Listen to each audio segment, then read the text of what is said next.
قررت الحكومة المغربية الجمعة تأهيل 6 ملاعب وبناء ملعب جديد استعدادا لتنظيم مونديال 2030 لكرة القدم ونهائيات كأس إفريقيا 2025 بميزانية تفوق 14 مليار درهم 1.4 مليار دولار. جاء ذلك عقب ترؤس رئيس الحكومة عزيز أخنوش بالرباط مراسم التوقيع على اتفاقية شراكة بين الحكومة وصندوق الإيداع والتدبير حكومي لتمويل برنامج تأهيل 6 ملاعب لكرة القدم تم اختيارها في كل من طنجة والدار البيضاء والرباط ومراكش وفاس شمال وأكادير وسط، بالإضافة إلى بناء ملعب جديد في مدينة بن سليمان شمال غرب وفق بيان الحكومة. وتهدف الاتفاقية وفق البيان إلى تطوير البنية التحتية الخاصة بكرة القدم في المملكة وانسجام الملاعب الستة مع معايير الاتحاد الإفريقي لكرة القدم كاف بحلول 2025 وتتوافق مع معايير الاتحاد الدولي لكرة القدم فيفا بحلول 2022. ويتعلق الأمر بحسب البيان بملاعب طنجة الكبير ومحمد الخامس في الدار البيضاء والأمير مولاي عبد الله بالرباط ومراكش الكبير وأكادير الكبير وفاس. وأشار البيان إلى أنه بموجب هذه الاتفاقية ستكون الحكومة قد انتهت من توفير مصادر تأهيل وبناء الملاعب الستة، حيث ستتم تخصيص ميزانية تناهز قيمتها 9.5 مليار درهم 950 مليون دولار لتنفيذ المشاريع الاستثمارية المتعلقة بتأهيل هذه الملاعب وفق معايير الاتحاد الإفريقي لكرة القدم في الفترة الممتدة من 2023 إلى 2025.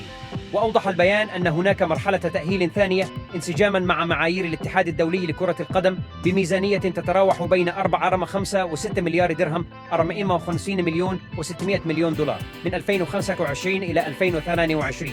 وفي 4 أكتوبر التشرين الأول 2023 أعلن العاهل المغربي الملك محمد السادس منح الفيفا تنظيم مونديال 2030 لكرة القدم بشكل مشترك لبلاده ولإسبانيا والبرتغال وفق بيان الديوان الملكي.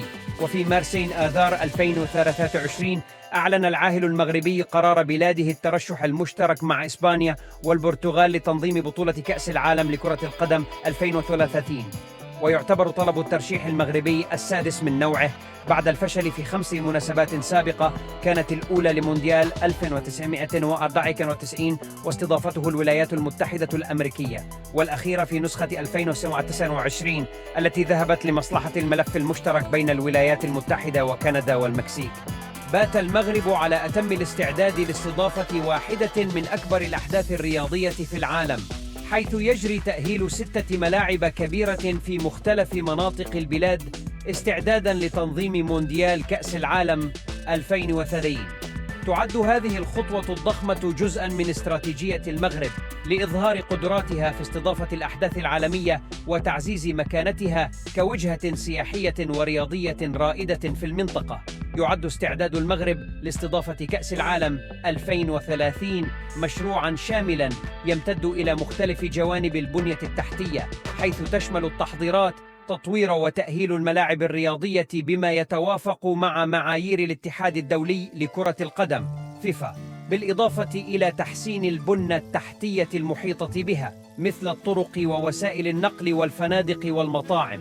من بين الملاعب التي يتم تأهيلها تميزاً ملعب محمد الخامس الذي يقع في الدار البيضاء والذي يعد أحد الملاعب الأيقونية في المغرب، إلى جانب ملاعب أخرى في مدن مختلفة مثل الرباط ومراكش وفاس، مما يسلط الضوء على التزام المغرب بتوفير بيئة مثالية لاستضافة المباريات الرياضية على أعلى مستوى من الجودة والأمان. تجسد هذه الاستعدادات الضخمة رغبة المغرب في تقديم تجربة رياضية مميزة للفرق والجماهير العالمية، وتعزز من الثقة في قدرة البلاد على تنظيم حدث عالمي بما يليق بالمستوى المطلوب. ولا شك أن تأهيل هذه الملاعب سيسهم في تعزيز الاقتصاد المحلي وخلق فرص عمل جديدة، إلى جانب تعزيز التبادل الثقافي والتعاون الدولي. باختصار، يبرز تأهيل 6 ملاعب في المغرب استعداداً لتنظيم مونديال كأس العالم 2030 التزام البلاد الجاد بتوفير بيئة مثالية للاحتفال بالرياضة العالمية وتعزيز التواصل والتبادل بين الثقافات المختلفة، حيث تم إنشاء عدد من الملاعب الجديدة بأحدث التجهيزات والتقنيات. تأتي هذه الخطوة في إطار التحضيرات لاستضافة المغرب لأحداث رياضية كبيرة، بما في ذلك كأس العالم 2030. من بين الملاعب الجديدة التي تم بناؤها يبرز ملعب محمد السادس في العاصمة الرباط، والذي يعتبر واحداً من أحدث وأكبر الملاعب في المنطقة.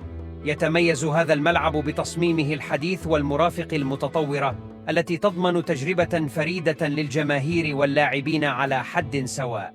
بالإضافة إلى ذلك، تم بناء ملاعب جديدة في مدن مختلفة في المغرب، مما يسهم في توفير فرص لمزيد من المباريات والفعاليات الرياضية في جميع أنحاء البلاد. هذه الملاعب تتميز بتجهيزات عصرية وتصاميم مبتكرة تلبي احتياجات اللاعبين والجماهير بشكل مثالي. يعكس تطوير الملاعب الجديدة في المغرب التزام الحكومة المغربية بتعزيز الرياضة وتوفير بيئة ملائمة لممارسة الأنشطة الرياضية على جميع المستويات، كما يعتبر ذلك استثماراً مهماً في المستقبل، حيث من المتوقع أن يسهم هذا التطور في تعزيز السياحة الرياضية وتحفيز المواهب الرياضية في المغرب. بجانب ملعب محمد السادس في الرباط، تم بناء ملاعب جديدة في عدة مدن مغربية، بما في ذلك مراكش، الدار البيضاء، وفاس. تتميز هذه الملاعب بتصاميمها الحديثة والمرافق الرياضية الشاملة، مما يجعلها مراكز متعددة الاستخدامات تلبي احتياجات الرياضيين والجماهير على حد سواء. تم تصميم هذه الملاعب بمعايير عالمية وفقاً لمواصفات الاتحاد الدولي لكرة القدم فيفا، مما يجعلها مؤهلة لاستضافة مباريات بطولات دولية كبرى بمستوى عالي من الجودة والأمان. بالإضافة إلى ذلك، تم توفير مرافق لتسهيل الوصول والتنقل للجماهير، مما يضمن تجربة ممتعة ومريحة لكل من يحضر الفعاليات الرياضية. تعتبر هذه الملاعب الجديدة جزءاً من الاستثمارات الكبيرة التي تقوم بها المملكة المغربية في مجال الرياضة، والتي تهدف إلى تعزيز البنية التحتية الرياضية وتشجيع النشاط الرياضي بين الشباب والمجتمع.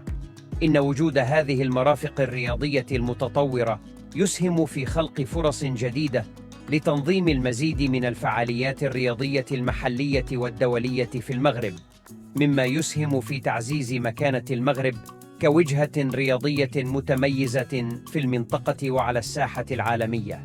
بفضل تطوير الملاعب الجديدة، تتوفر الآن في المغرب مرافق رياضية عالية الجودة تلبي احتياجات الرياضيين والمشجعين على حد سواء.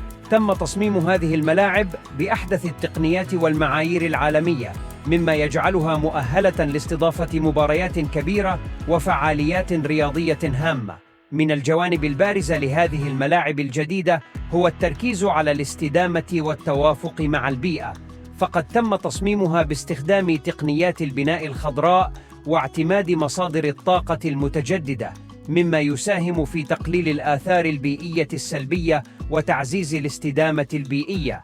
تشكل هذه الملاعب الجديدة أيضاً فرصاً اقتصادية مهمة للمجتمع المحلي، حيث تعزز السياحة الرياضية وتخلق فرص عمل جديدة في قطاعات مختلفة، بما في ذلك البناء والضيافة والخدمات. باختصار، يمثل تطوير الملاعب الجديدة في المغرب إنجازاً مهماً يعكس التزام البلاد بتعزيز الرياضة والاستدامة، ويوفر فرصاً اقتصادية واجتماعية مهمة للمجتمع المحلي والبلاد في مجملها.